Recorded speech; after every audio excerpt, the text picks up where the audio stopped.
பிஸ்மில்லாஹிர் ரஹ்மானிர் ரஹீம். அன்பானவர்களே, நாம் எல்லாம் முஹர்ரம் மாதத்தில் இருந்து கொண்டிருக்கிறோம். நபிகள் நாயகம் ஸல்லல்லாஹு அலைஹி வஸல்லம் அவர்கள் சொன்னார்கள், ரமலானுடைய நோன்புக்கு அடுத்து சிறப்பு வாய்ந்த நோன்பு இந்த முஹர்ரம் மாதத்தில் நோக்கப்பட வேண்டிய நோன்பு என்று சொல்லி இருக்கிறார்கள். எனவே நாம் வருகிற ஆஷுரா 9, 10வது நாளில் நாம் நோன்பு நோக்க வேண்டும். நபிகள் நாயகம் ஸல்லல்லாஹு அலைஹி வஸல்லம் அவர்கள் சொன்னார்கள், யார் முஹர்ரம் மாதத்தினுடைய 10வது நாளில் நோன்பு நோட்பாரோ அவரது முந்திய ஓராண்டின் பாவங்களுக்கு அது கஃபாராவாக பரிகாரமாக இருந்து கொண்டிருக்கிறது என்று சொன்னார்கள்.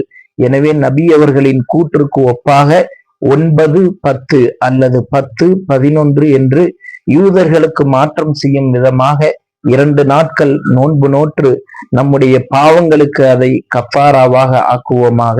வல்ல அல்லாஹ் சுப்ஹானஹு வ தஆலா நம் அனைவருடைய நோன்புகளையும் மக்பூலானதாக ஆக்குவானாக.